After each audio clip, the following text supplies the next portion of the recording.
É realmente incrível quantos veículos já foram destruídos nessa rota. A Estrada da Vida agora é mais uma Estrada da Morte. 27 de maio de 2026, estamos no 5º ano e no dia 94, desde o início da invasão, em grande escala. Sejam bem-vindos, eu lhes dou as boas-vindas ao relatório de situação. No relatório de hoje, vamos mais uma vez analisar os ataques à principal rota de abastecimento dos russos no sul da Ucrânia. O que também vamos analisar, claro, são as ameaças do lado russo e os vários ataques que a Ucrânia conseguiu realizar hoje, dos quais muitos são extremamente interessantes.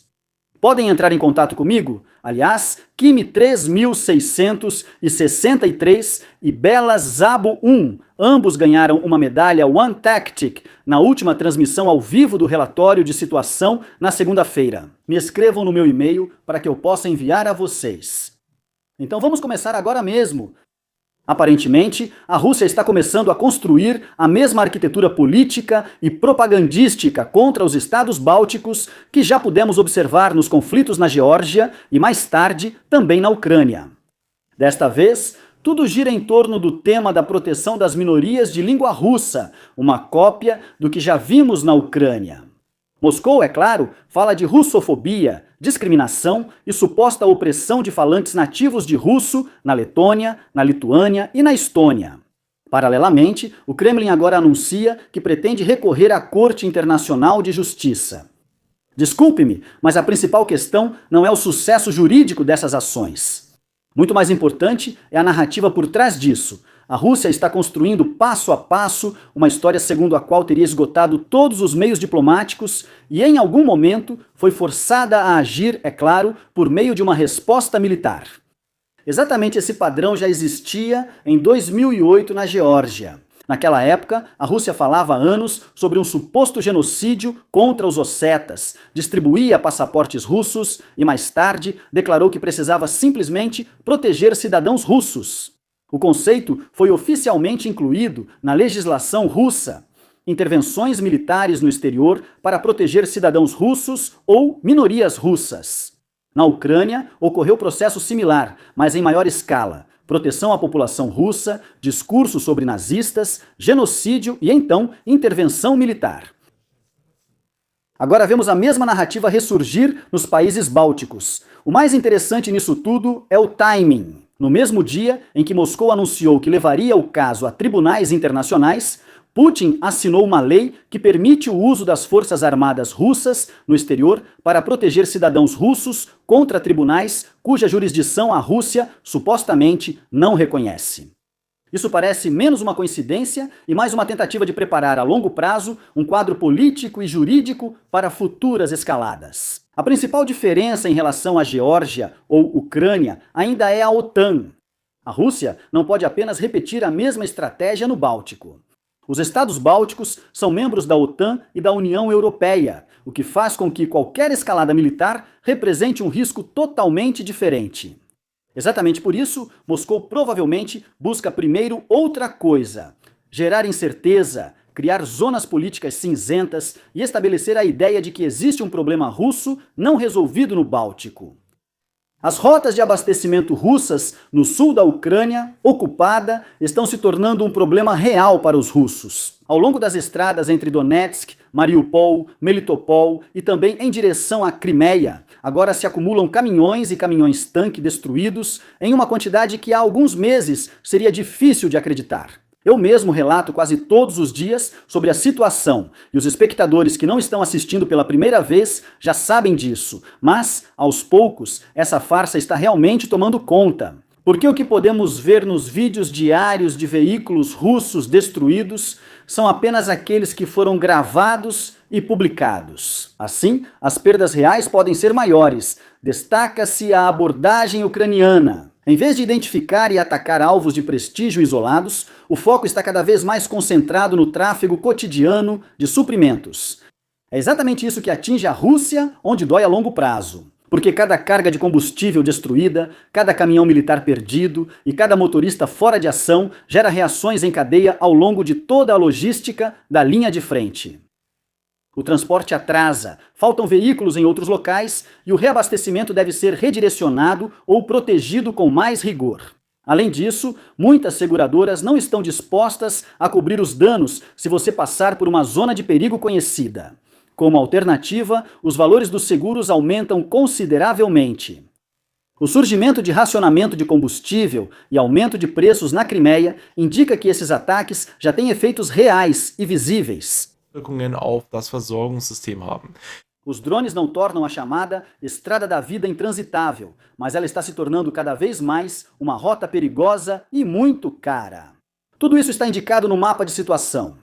Aqui eu desenhei as rotas, em amarelo, que são aquelas onde os ataques acontecem com frequência moderada. Então, basicamente aqui, entre a fronteira russa, Mariupol e de Melitopol em direção à Crimeia, onde acontecem muitos ataques, se não a maioria. Eles estão aqui no norte. De Mariupol, assim como aqui em direção a Berdiansk, com ligação a Melitopol, assim como de Melitopol para a região norte. A maioria acontece aqui em algum lugar no triângulo entre Berdiansk, Mariupol e o trem do Kuzar. Poderíamos quase chamar isso de Triângulo das Bermudas da Ucrânia. E tudo isso é algo sistemático, não é por acaso. Porque o ministro digital e de defesa ucraniano, Fedorov, anunciou que a Ucrânia vai expandir massivamente seu programa de bloqueio logístico contra o exército russo. O foco principal são ataques intensos na retaguarda contra depósitos, equipamentos de abastecimento, postos de comando e infraestrutura logística. E claro, também a Estrada da Vida, que acabamos de ver. Basicamente, Kiev confirma agora abertamente o que já é cada vez mais evidente há semanas. A Ucrânia não está tentando atingir apenas alvos de prestígio isolados, mas sim desgastar lentamente todo o sistema de abastecimento russo. A Rússia precisa gastar mais recursos em camuflagem e segurança logística, enquanto menos chega à linha de frente.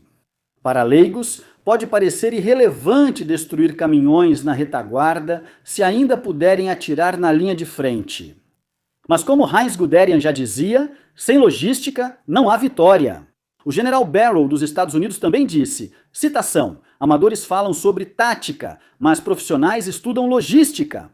Até mesmo Sun Tzu escreveu há mais de 2000 anos na China Antiga, em seu livro A Arte da Guerra, o seguinte: a linha entre a ordem e o caos está na logística. Um exército sem comboio, mantimentos ou suprimentos está perdido. Fim da citação. E mesmo que muitas coisas possam mudar na guerra, sim, sempre vemos novas tecnologias, sempre novas táticas e também novas estratégias.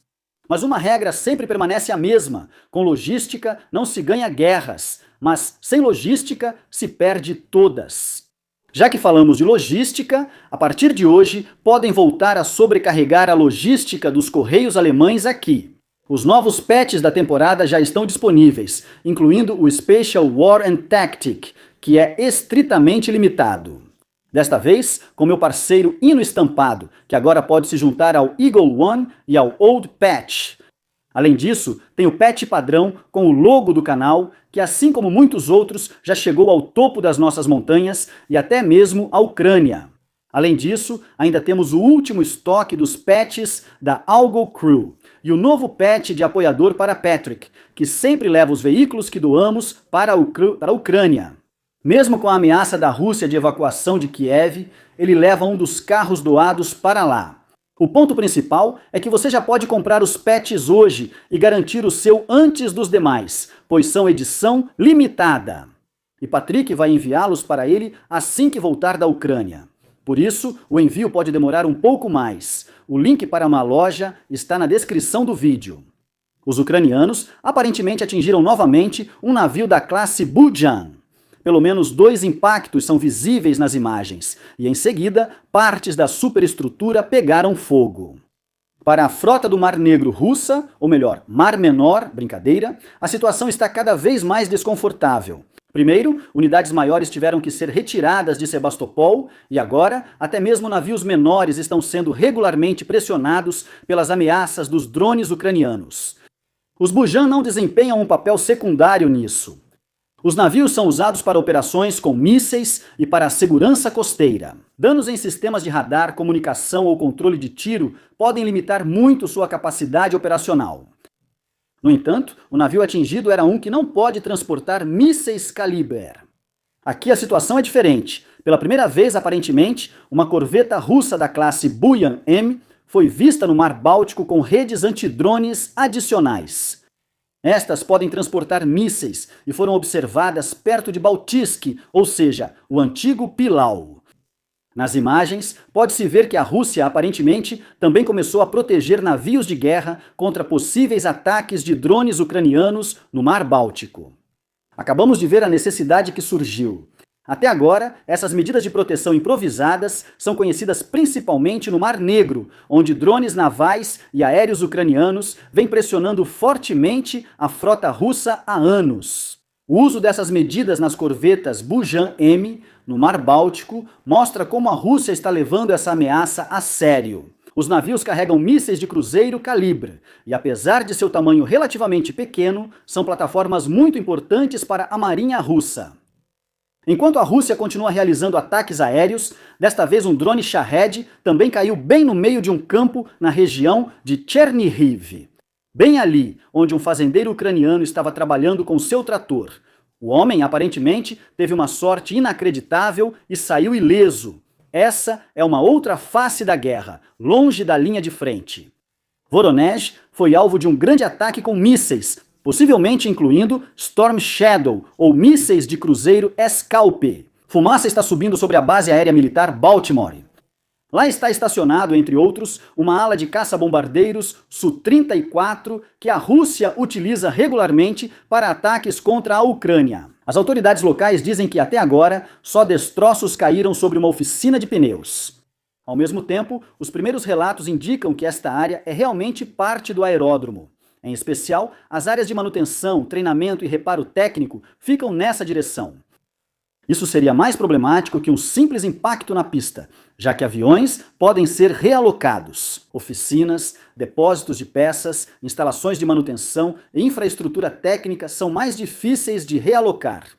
Baltimore é um dos mais importantes bases aéreas russas de linha de frente para operações contra o Maikane. Especialmente lá, os ataques com bombas planadoras desempenham um papel central. Imagens recentes de drones ucranianos mostram danos graves em uma instalação de óleo e carregamento em Tuapse, Krasnodar. Particularmente notável. Em um dos vídeos, 2 drones atingem quase ao mesmo tempo. No total, é possível identificar pelo menos 3 incêndios de grande porte. O dano parece ser considerável.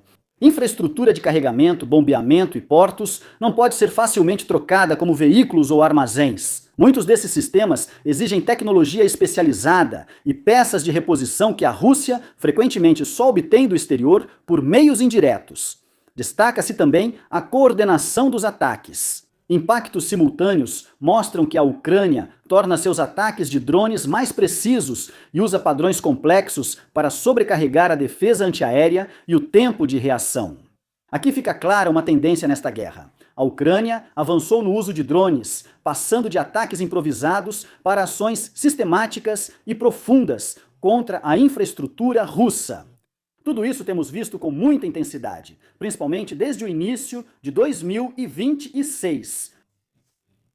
Estas são os drones FP2 modificados, vistas no relatório de situação há cerca de 2 semanas. Nas primeiras imagens, vemos agora pela primeira vez a modificação com 8 foguetes S-5 montados sob as asas. Há algumas semanas, já apareceu um vídeo da câmera de bordo de um desses drones quando ele disparou uma rajada contra um nó de comunicação da frota do Mar Negro na Crimeia. Naquela época só se via a mira do alvo e o disparo dos foguetes. A modificação do FP2 ainda era praticamente desconhecida. Destaca-se como o drone ficou bem maior atualmente. Comparando ao FP2, no início da guerra, nota-se uma grande diferença. Hoje, ele se assemelha mais a um pequeno avião de ataque leve, não tripulado, do que a um drone FPV tradicional. Agradeço aos inscritos, membros do canal e equipe ALGE. Agradeço especialmente a Oberstleuter Drenecke, Sila, Dietrich, Fred e Meyerhofer. Inscreva-se, curta, comente e até o próximo relatório diário.